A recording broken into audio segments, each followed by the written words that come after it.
Hey guys, and welcome to episode 1 of the Dark Web. In this episode, joining me is B Penguin, and he is gonna, I guess, fill in the gaps where I might go a little bit above and beyond in the technical details. So, I'll ask the silly questions that everybody will be thinking. exactly. So, what we got to do is sign up into the Tor browser and get started onto our first website. All right, so here's us now in our Tor browser. Our Tor browser is now set up, ready to dive into the .onion sites that we need to access. Um, the first one that we are going to go to is a renting service where people can rent a hacker to perform various tasks. So we will go through to the products.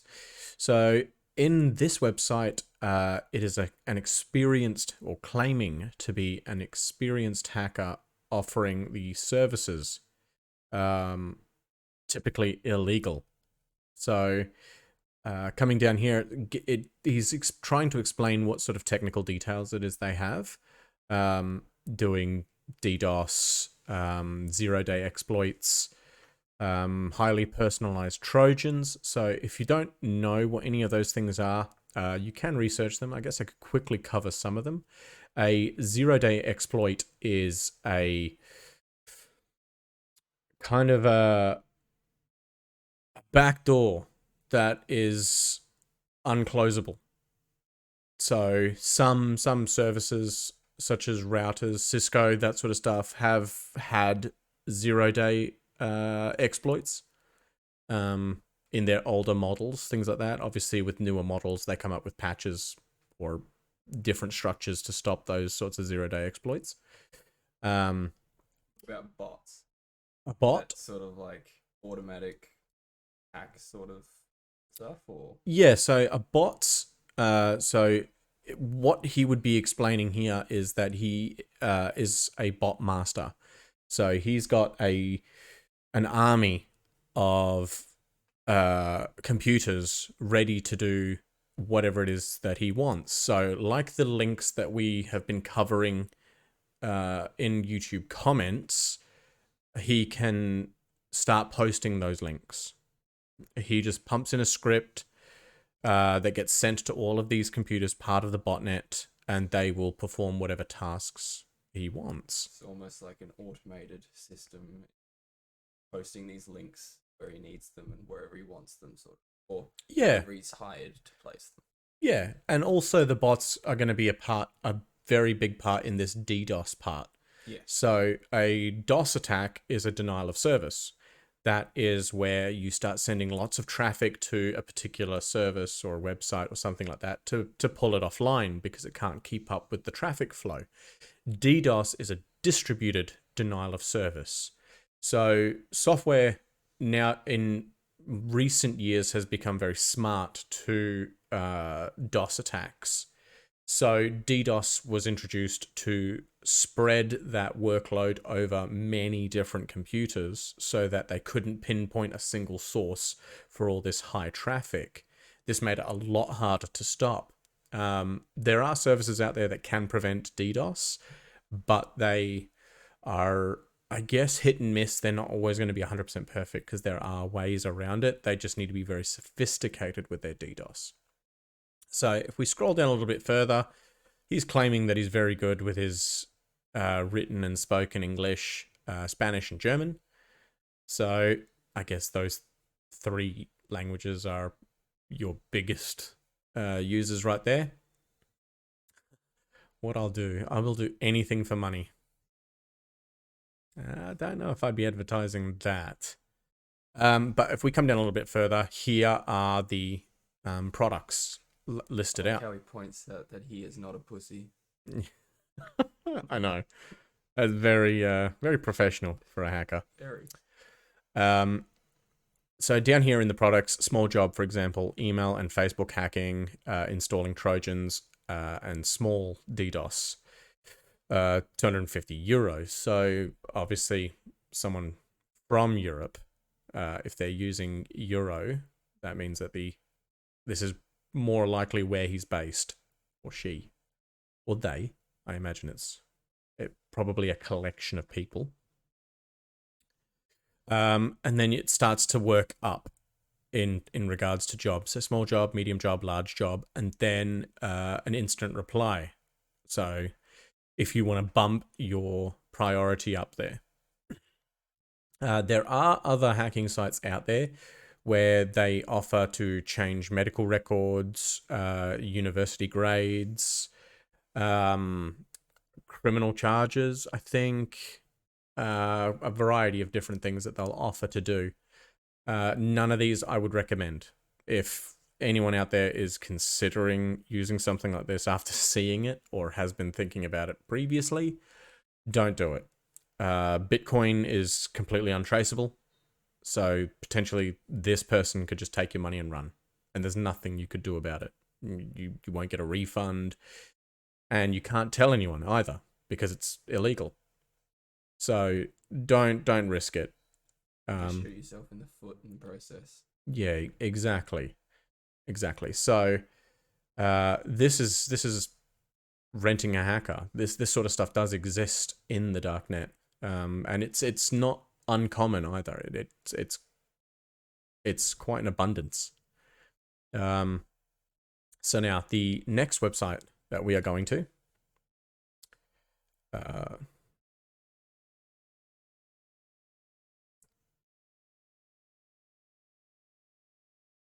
similar to hacking, this one is getting a fake driver's license in the US. I've blocked out all of the URLs, so that nobody is tempted to go there. This video is purely for educational purposes to show what sort of stuff is out there. Off the bat of seeing these links through YouTube comments, I'll put some of the video links in the description below.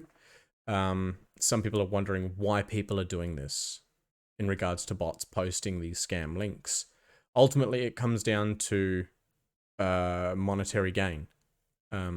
So with this one, you're able to get a fake driver's license.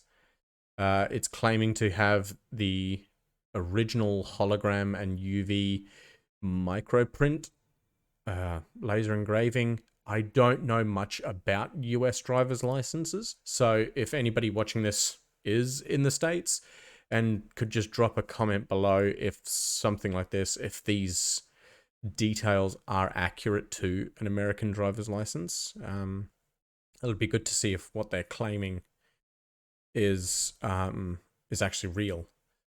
So we only sell the best quality. You will not find better IDs anywhere. So unless you get a proper driver's license. Unless you get a proper driver's license, yeah, then obviously that's going to be the best quality.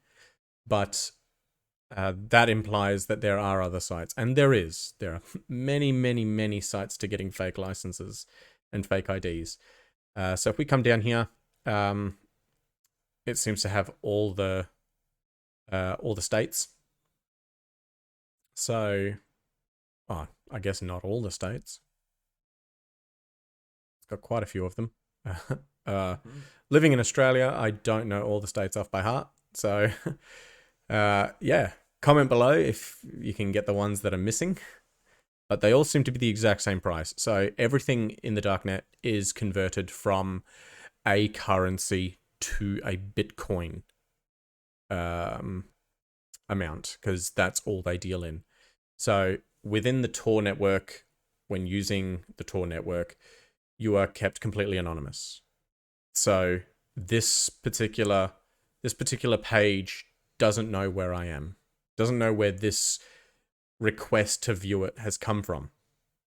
And vice versa. I have no idea where this website is being hosted. I imagine that it's in the US, but who knows? It could be anywhere.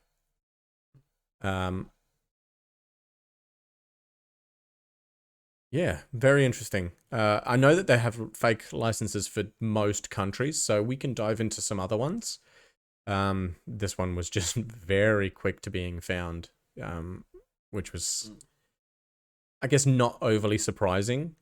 Fake licenses and hacking and that sort of stuff are some of the first things that pop up, especially in all the dark web marketplaces.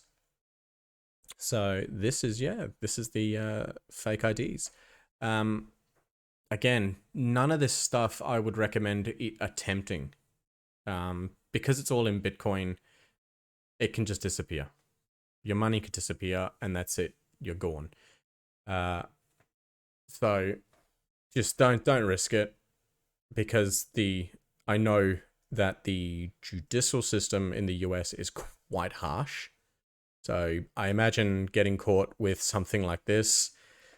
Um, Yeah, you're in a lot of trouble. yeah. I Just get released. don't know what a fake license in Australia would land you. Would it be a fine on I you? believe it's just a fine. Yeah, to begin with. It depends on what it is you've done, I guess. If you're But trying to drive with it, you'll get fines and car impound and those sorts of things. But if yeah, you're using it just to try and get into pubs and clubs and stuff, I think is more of a slap on the wrist a lot of the time. yeah, exactly. So yeah, if anyone knows what the penalties are, for having a fake license in the States, it'd be very interesting to see how that shapes up to the Australian judicial system. So yeah, fake licenses, renting hackers, we're covering quite a bit. So next website. All right, so I have decided to throw something a little different in amongst this mixture, because I don't want to give off the impression that the dark web is purely a place of evil. Because the obvious answer to that would be, why still have it? Why not shut it down? It's the easiest answer to getting rid of a lot of this criminal activity. In here is a Bible, just a standard Bible. Um, the reason why there's just a standard Bible in the dark net is because in some countries the Bible is illegal to have and read. So they put it onto the dark net so that followers in countries where laws are very strict and punishments could be, I guess, death. They allow people to anonymously go through and stick to their faith, um, which I guess is quite sad to see. You still kind of see the remnants of that sort of stuff with the what do you call it, Jesus fish, Yeah. where they were people have these sort of Jesus fish on the backs of their cars and things like that, to show that they still have their faith during a period where you weren't allowed to have faith. So they did it in secret. So this is just a part of the dark net that does provide a good aspect where it's not entirely evil. It's not trying to deceive people or anything like that. So One has genuinely good intentions. exactly. Exactly. So that there are parts of the darknet where they do allow that good to come out. And I can dive more into that in other episodes, because there is in some countries there is no freedom of speech. Unlike the US, there's freedom of speech, but it's, from what we gather, it's to an extent. But in some other countries like the UK, Australia, and I imagine a number of other countries that are even more severe on their free speech thoughts. Punishments are quite severe for trying to speak out. So the dark web is somewhere that people can go to voice their thoughts, opinions, and present their research, even to a non-judgmental. It's a bit safer than trying to just browse your own standard Google search or something like that. Exactly. Because everything on the internet can be monitored. So here's a good one. And now to the next link. Now, I've noticed it takes a little bit longer to load websites through the darknet. Why is that?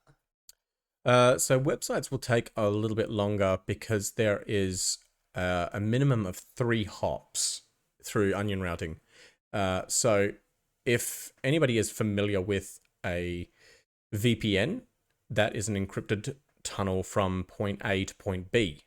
With onion routing, there is 3 hops. So that is 3 encrypted tunnels between point A and point B.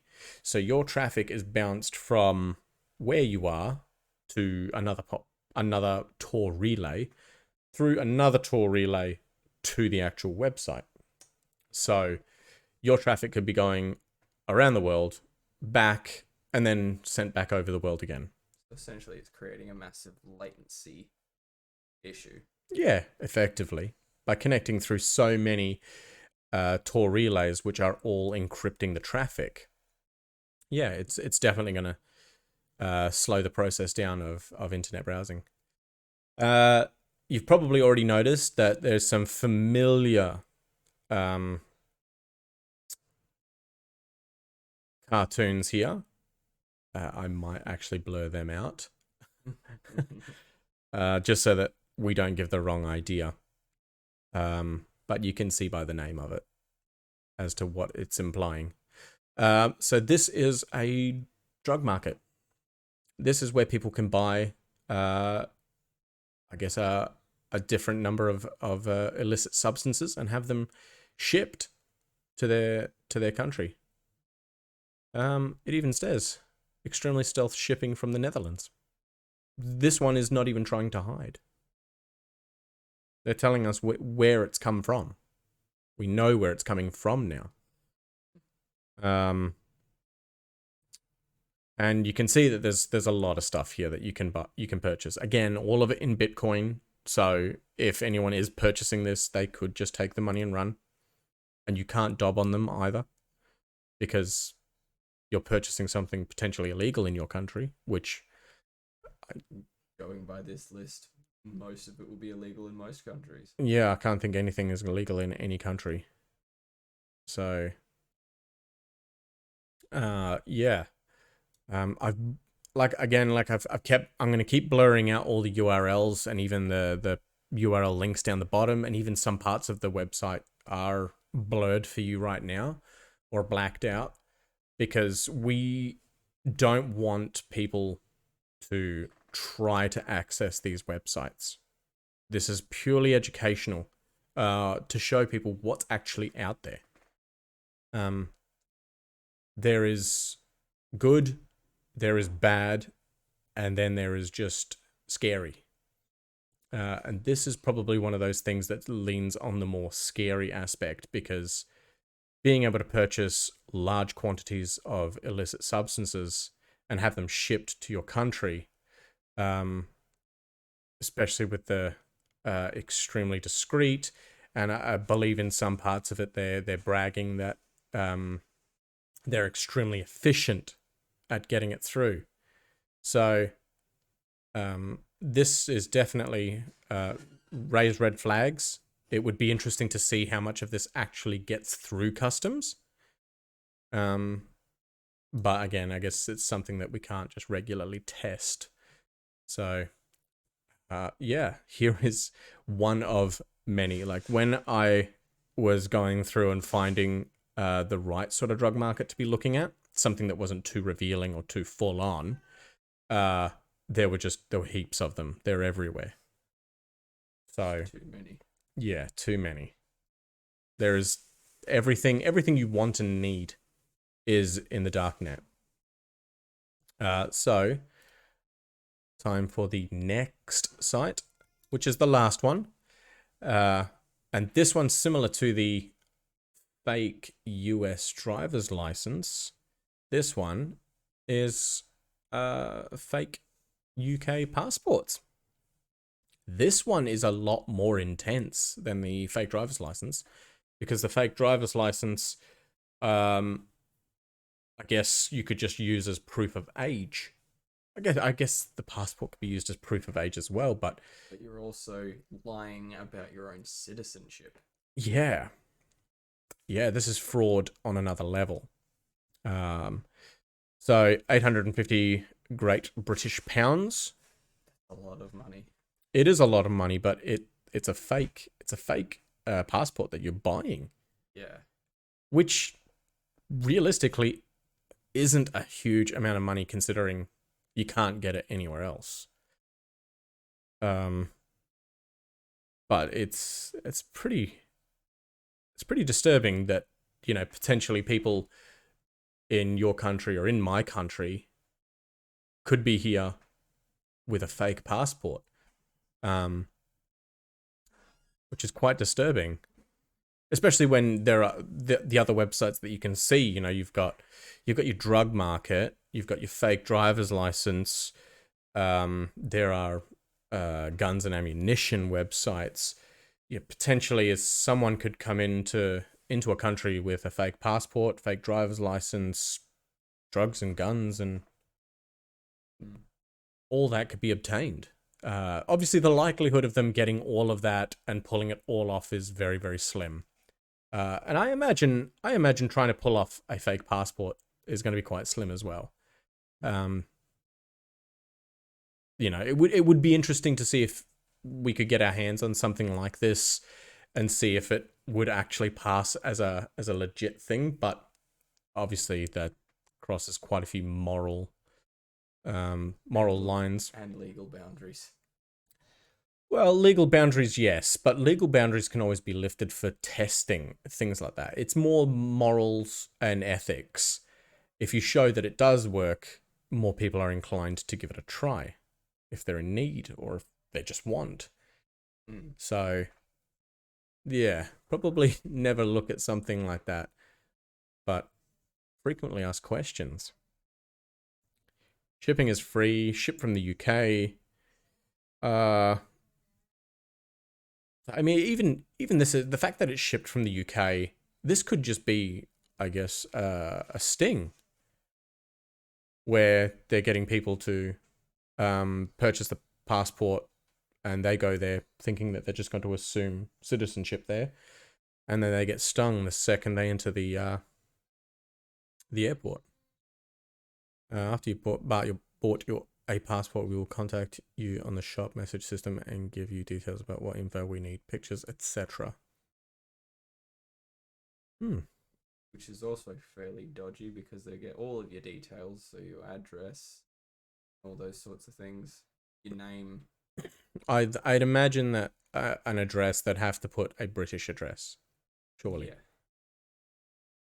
Yeah. But like all of these websites, they provide you links to getting the bitcoins you need in order to make the payments, because it's all done in Bitcoin. But that is it for some darknet websites. Hope you guys have enjoyed, and hopefully you've been enlightened to what sort of stuff is out there. Some of us, I guess, live in a bit of ignorance as to what's actually out there and what exactly is at people's fingertips. You know, drugs are extremely easy to get your hands on. Fake documentation is extremely easy to get your hands on. As for its legitimacy, that's questionable. But the fact that it's being offered in the first place is, I guess, quite disturbing. But yeah, it's just one of those things that once you scratch the surface on the internet and look down into the dark web, you see that where we generally play in the clear water, in the light and fluffy area, where all the memes are, where our general Google searches are, it's all very small in relation to what's actually out there. So I hope you guys have enjoyed. One quick thing, they've even got their own little refer a friend system going on. Yeah, you get 1% from every purchase. Yeah, It's a bit silly. it's bizarre. Yeah, directly to your crypto wallet. So, but yeah, and I hope you guys have enjoyed having Brutal Penguin join me on this little episode. Hopefully the next episode I'll have B Simo. And we'll go through some more websites. We'll have the whole gang together. Yeah, definitely. So thank you everyone for watching. Hope you've really enjoyed this. We enjoy this sort of stuff. Cybersecurity is definitely a passion of mine. And we will continue to give you a tour through the darknet and enlighten you on what sort of stuff's actually out there. If you have any thoughts as to what you'd like us to look at next, drop it in the comments below. And depending on what it is, we will definitely do it. So thanks again. Till the next episode, guys. Peace. Bye-bye.